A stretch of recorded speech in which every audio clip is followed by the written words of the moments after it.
I don't know if this is working. I hope it is. I almost want to open my phone and see if it's working. If you guys are watching this, comment.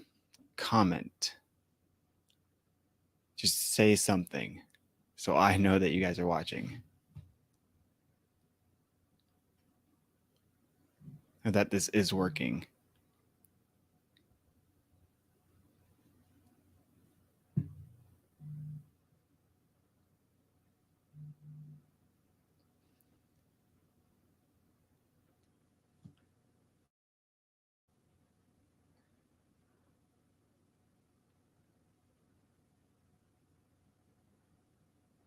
Well, I know it's working. Oh, I got Amelia. Okay, cool. So that's working on YouTube. Curious if it's working on Facebook right now because I'm trying to stream there too. Give a couple minutes, have everyone else join us.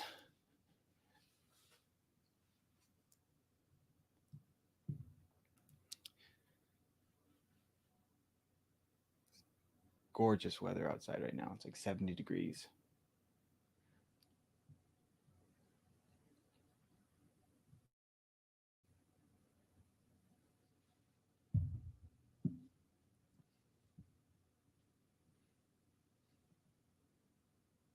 See if this is working on Facebook. It is working on Facebook. That's really cool. Sweet.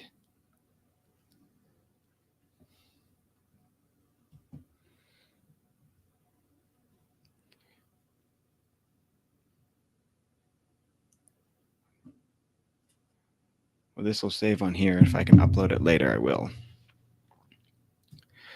All right. I'm sure people will trickle in, maybe, or they'll catch this later. They feel like they need some help along the way. But let's go ahead and get started. Good afternoon, guys, for whoever is joining us. If you don't know who I am, if you're watching this later, my name is EJ, and I am the nutrition coach at 346 Grit CrossFit. And this is Grit Nutrition. What we try to do is every month we select a particular topic within our coaching approach and share it with you to hopefully bring some knowledge to help you along your journey. Again, thank you so much for taking the time out of your Friday afternoon to join us. And today we're going to be talking about why diets fail, healthy comfort food swaps, and then we'll have some frequently asked questions at the end. So let's get this started. So with 346 Grit, we've helped hundreds of people really take control of their health, whether it's through nutrition or exercise. Recently, we've partnered with Healthy Steps Nutrition to help support our members using a framework that's guided, it's tested, and really proven.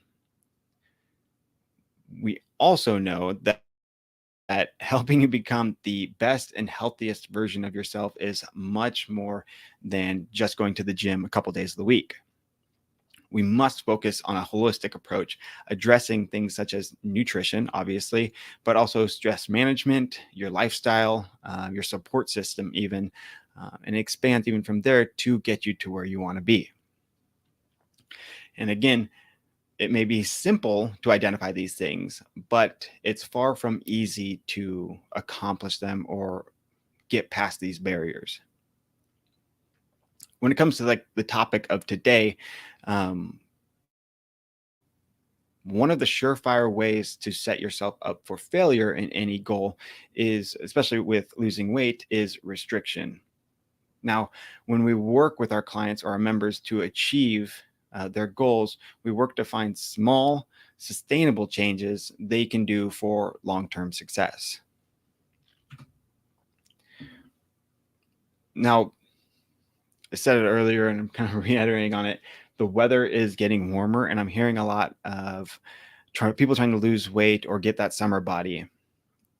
So I want to reflect real quick on the last time that you decided, or if you're doing it right now, decided to lose weight or by starting a diet. So what did that look like? Possibly was one of your early considerations cutting out something such as carbohydrates or added sugars, or even abstaining from alcohol. Then we can now think about, how long did you stick with it? And what kind of thoughts did you have during that time? Now, some people can really do that. They can cut carbohydrates, go keto or go low carb diet, but majority of people, we end up having some pretty strong thoughts that run through our bodies when it comes to this restriction. And so, did possibly some of those feelings feel like intense, possibly desire for something, and doing your best to stay away from it? Or did that one thing that you're trying to stay away from become that one thing that you thought of quite often throughout the day? Now, while there is a level of self control, what if I told you that it's not necessarily all about your lack or the possibility of your strength or willpower, but more so the fact that you weren't set up for success by the standard structure of a diet? Really, more today, we're seeing that research suggests that roughly 80%, and I'm sure some of you people have heard this before, but it keeps getting solidified even today, that roughly 80% of people who lose a significant portion of their body fat will not maintain it for 12 months. There's studies out there that have shown that dieters regain more than half of what they lost within 2 years. And more often than not, we see that the culprit for gaining the weight was a lack of consistency with the necessary habits to keep the weight off. And that's no surprise. We've known for a little bit of while it is hard to lose weight, but it's even harder to keep it off. So why does this happen? So some experts, are more often it's psychologists, suggest that it's a phenomenon called psychological reactance. I want to make sure I said that right.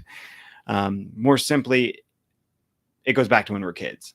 When we're told we can't have something, we subconsciously feel our right or our freedom has been taken away, which causes us to retaliate by thinking about it or even wanting it more. This is why, in order to find long-term success, we must first think about what we can add to our day rather than restrict. So today, we're going to dive into healthy swaps for your favorite comfort foods so you feel less restricted and really just more balanced. Starting with number one, what I hear a lot of people absolutely love, especially with families, with kids. One thing to consider swapping out is pasta. Now, I don't know how many families, and I know I did growing up, who have the staple of spaghetti nights in the weekly rotation. It makes sense. It's cheap, it's quick, and it's really, really good. Now, while eating carbohydrates like pasta in its many forms isn't necessarily holding you back from reaching your goals, a few simple swaps can help you better manage carbohydrate load, not to mention your blood sugar management, and even increase your veggie consumption without even really realizing it. First swap is going to be spaghetti squash. I absolutely love spaghetti squash, especially when I can intermingle it with standard spaghetti pasta. It is a really nutrient dense food, uh, which means it's low in calories, but it's excellent source of nutrients like fiber, vitamin C, magnesium, and especially B vitamins. And really, just 1 cup, or about like 100 grams, I believe, of spaghetti squash is about 30 calories, where 1 cup of spaghetti is about 150. Now, there's multiple ways to prepare this, but really, I'd recommend put it in the oven with a little bit of oil, salt, and pepper at about 400. Leave it for about 30 to 40 minutes or until lightly brown on the outside.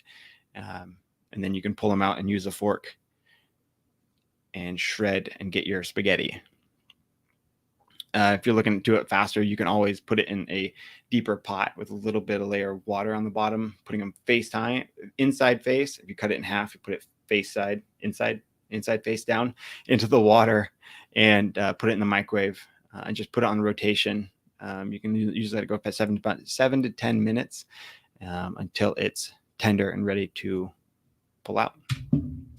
Another one, zoodles or zucchini noodles are also a really good swap for minimizing carbohydrate load for pasta.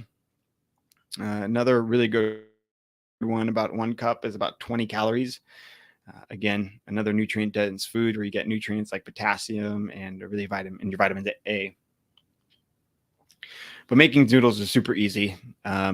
You could go get a spiralizer. I'd really suggest that. And same sort of idea. Once you spiralize it, you can put it in the oven for a bit, but also it's really good if you do it over a skillet with a little bit of olive oil, some salt and pepper.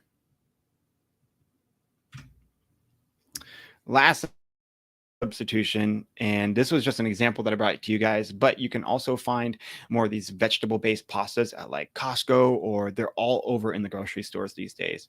But this is a really good one from Trader Joe's. It's called the Hearts of Palm pasta.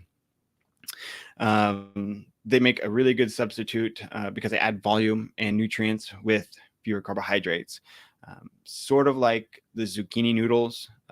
With calorie wise, it's about 20 calories per cup, with about 3 grams of fiber within it. Now, while each brand has own cooking instructions, this one's super simple. Throwing it into a pot of boiling water until it's, tender, the al dente. Number 2, fried snacks, chips. This is a culprit of boredom that a lot of us do. It's just snacking on chips. Typical serving of potato chips is about 150 to 200 calories, including upwards of 10 grams of fat. But here's the thing, I should say. Oftentimes we don't eat just one serving, which is about 10 to 15 chips. So instead of eliminating salty, crunchy go-to, let's consider these alternatives. Homemade sweet potato chips. My wife did these. So good. She is usually I'm usually the one that cooks in the house, but she made these, and these were amazing. Thinly sliced sweet potatoes, a little bit of olive oil, a little bit of salt. A mandolin is your best friend when it comes to making these. But sweet potato chips are high in fiber, great for antioxidants. You get a little bit of beta carotene from them as well. And it's great support for your eyes and immune system. They really just taste good. Yeah. Another kind of fun alternative is going to be making your own kale chips. Now I know not everyone is the biggest fan of kale, but once you season it, put it in the oven, and make it essentially a chip, or almost like nothing, it doesn't taste like kale anymore. But they are packed with a lot of nutrients. They've got about 5 grams of fiber within them, full of vitamin A, C, K, and a lot of magnesium as well. Fun fact about magnesium, it's actually been shown to play a really vital role in blood sugar regulation, as well as carbohydrate and fat metabolism. But an easy way to prepare these is you take like a big bushel, or you can start more simply with like about 3 cups of kale, drizzle some olive oil on it, a little bit of salt, and pepper if you want the pepper. Put in the oven at 350 for 15 to 20 minutes, or until they're crunchy. Other alternative is baked chips. If you're looking for like a quick swap that doesn't require cooking, consider choosing baked options over traditional fried options. And I know we see some of these at like the typical like Subway or Jimmy John's, or a lot of places nowadays, the baked lays or baked alternatives. But when pulling these, it means you're looking for options that are higher in fiber and protein, and they're going to be lower in saturated fats and sodium. Bear is a great brand. They're typically lentil based, that they derive additional ingredients from the pictured vegetables. And so while these may be options that better align with your health and wellness goals, we still should stay mindful about the portion size we consume, because these also have quite a few calories to them. Let's move on. Number 3, the sweet treats. Ice cream. It's, again, back to our summer weather as it's warming up, or after a long day or even a week.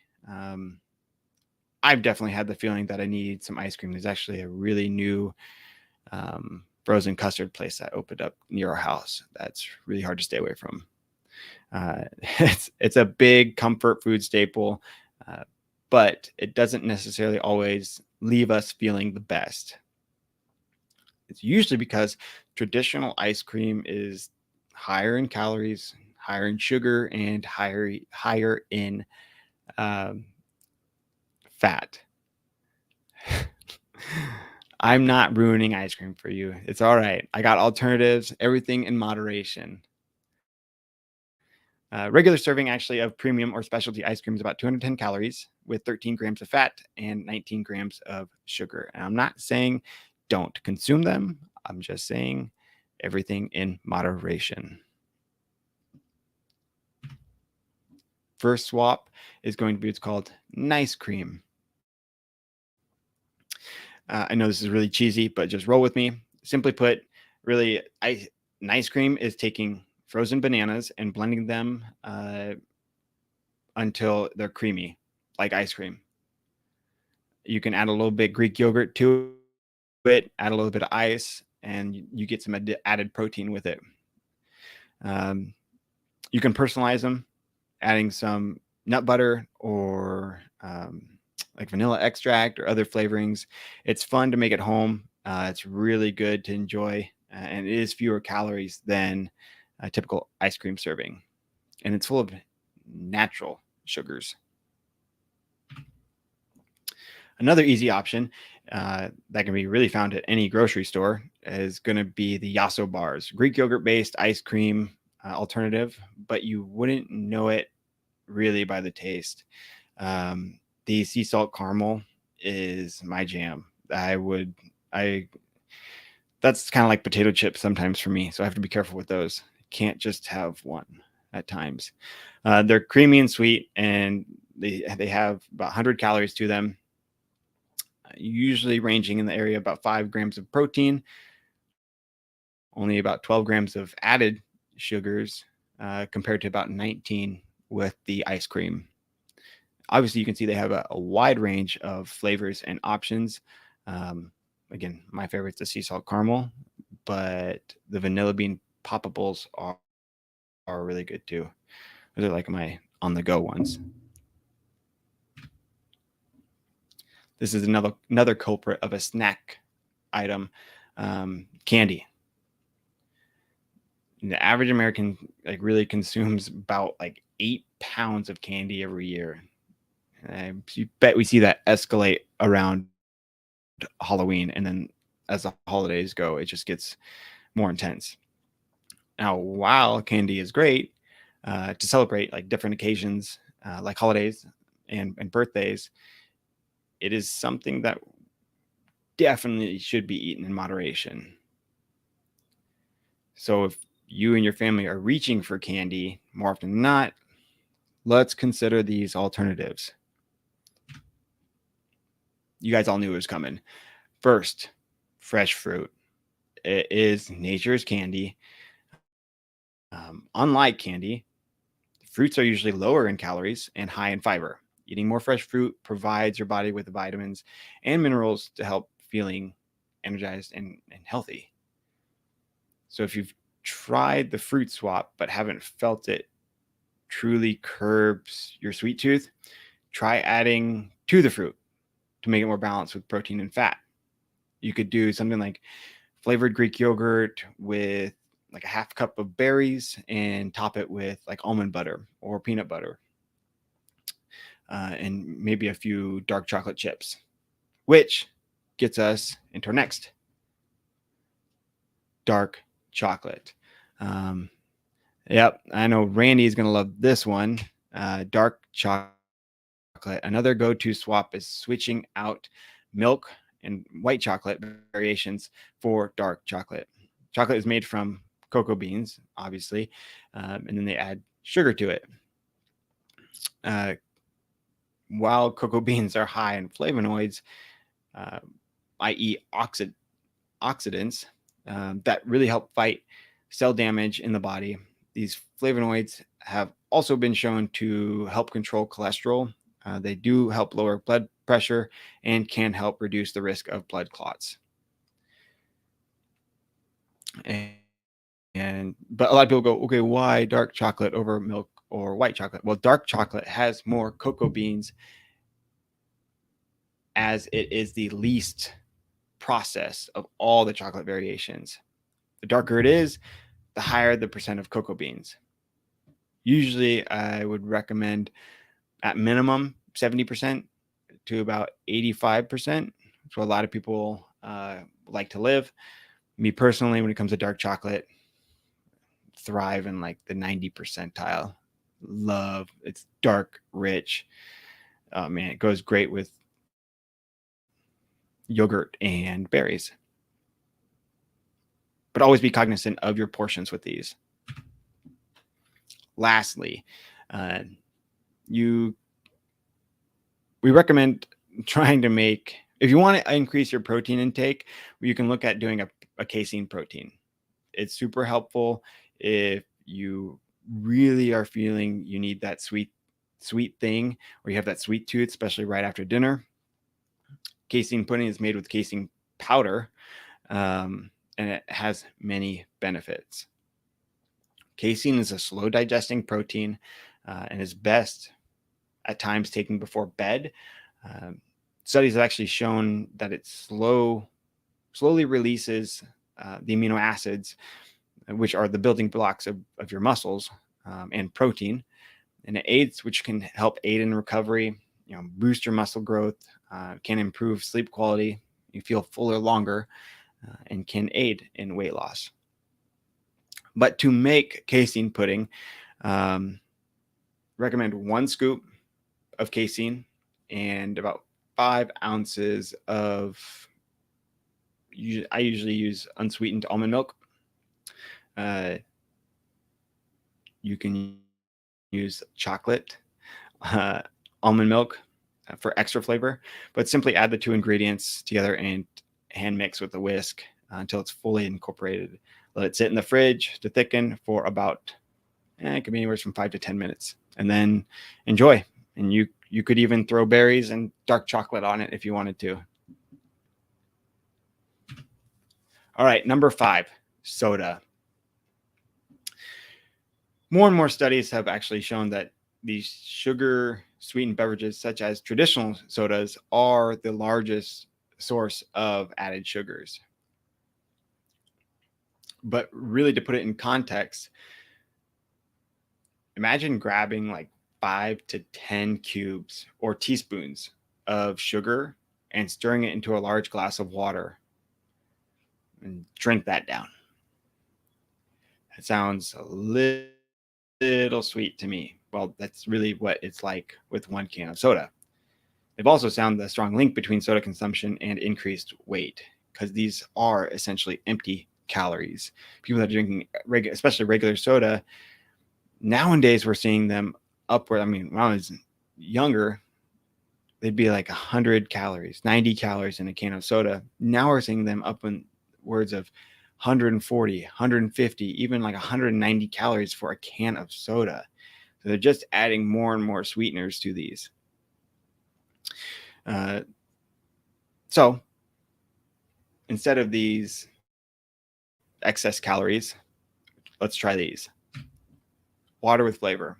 I love infusing water. Lemon and strawberry is really good. My favorite is lemon and lime, but water should always be our first choice. Um, but doesn't hurt to add a little bit of flavor.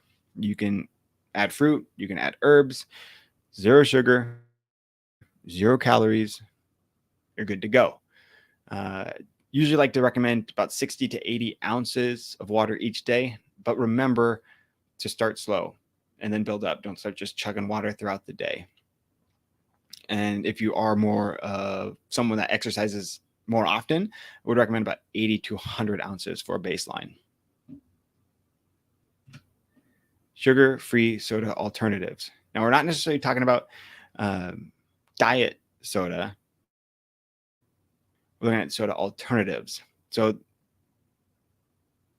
they definitely are a popular demand, which can give life to the many carbohydrated alternatives ranging from flavored carbonated seltzers, um, like LaCroix, non alcoholic, obviously, LaCroix or Waterloo, to soda replacement.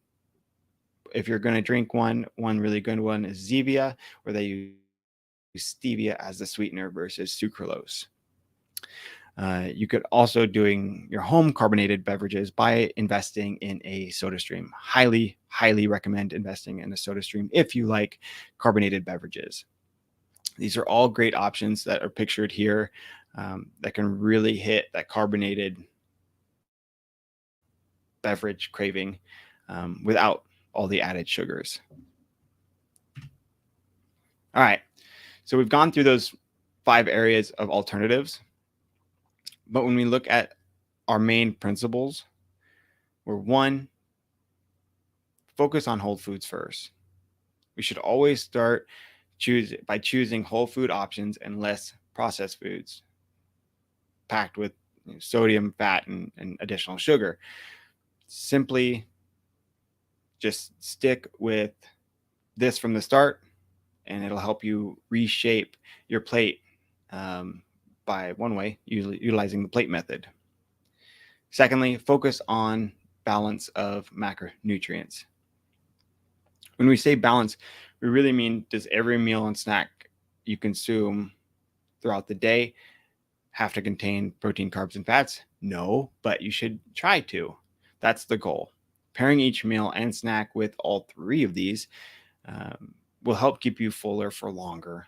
Most people will feel the best while feeling their bodies with a bit of a ratio, about 40% carbohydrates, 30% fat, and 30% protein. Now, note that this does vary dependent on the individual. Number 3, limiting the amount of processed carbs and sugar. I said this a few videos back, but the American Heart Association recommends no more than 6 teaspoons, which is about 24 grams for women and 9 for men. There is still some controversy on that. That's what American Heart Association recommends. The average person typically consumes over 150 pounds of sugar every year, which that equates to about 46 teaspoons per day or 160 or more grams. Again, not surprising because sugar is super addictive and really can feel hidden in a lot of foods that we eat. All right, so frequently asked questions when it comes to this topic. What if I want something like ice cream but don't want to swap it with an alternative? Okay, well, remember, the goal is to find what we can add rather than restrict. If you want ice cream or to enjoy a family spaghetti night without a swap, then do it. You should enjoy that. Remember to stay mindful of your portion size so that you aren't over consuming, which could push you away from your health and wellness goals. Have the treat and then move on. A great way to stay mindful of portions is to ensure you are eating well balanced meals and snacks throughout the day with plenty of water so you aren't entering meals or snacks overly hungry, i.e., don't starve yourself. Just because you guys are going to have spaghetti night with the family, don't starve yourself throughout the day for that one meal. because odds are you're going to be overly hungry and you're going to overconsume when it comes to that meal. Secondly, what if I don't love veggies? Harden up, Chief. They're good for you. um, I'd say experiment and find ways to make them good for you. You can always look at like roasting vegetables, because most people like something to crunch rather than mush. Add some good seasonings to them. I know like sauteing asparagus with bacon is really good, or Brussels sprouts with bacon.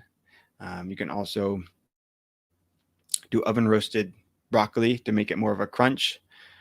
So there's a lot of ways you can incorporate vegetables and make them good without feeling like it's such a chore. Actually enjoying it.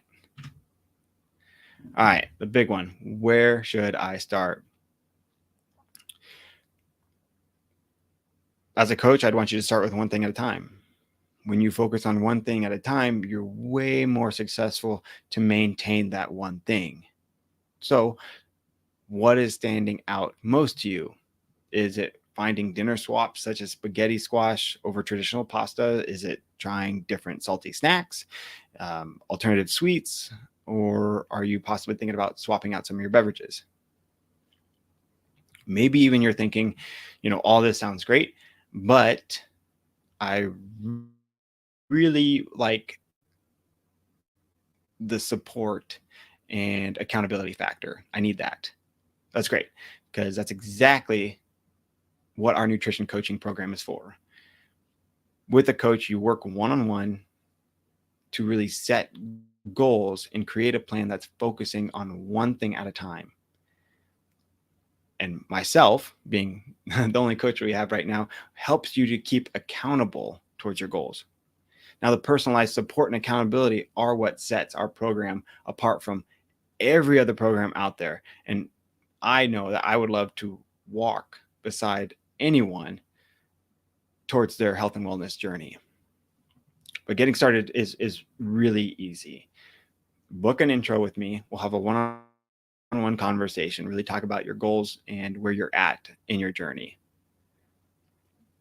Once we decide what the best plan is for you, we get you signed up, and then we have our one-on-one deep consultation where we really develop your plan from the ground up, and we dive deep into your why and what makes you want those goals. Throughout the process of your journey, you have my support and accountability every step of the way. And then ultimately, long term, you become the best and healthiest version of yourself. I really appreciate you guys taking the time out of your day to join me in this. It's a beautiful Friday afternoon. I've eaten up just over a half hour of your afternoon. Y'all are amazing. If you guys ever have any questions, I see some conversation going on in the comments. You guys can always reach out to us through our website, 346 Grit CrossFit. Just Google it. You'll find it. Go to our nutrition page. You can fill out an email submission to find out more information, and sends me an email directly. You guys can also ask questions directly on our Instagram page, 346 Grit CrossFit, or you can contact me directly at ej.powell on my Instagram. I hope you guys have a beautiful weekend.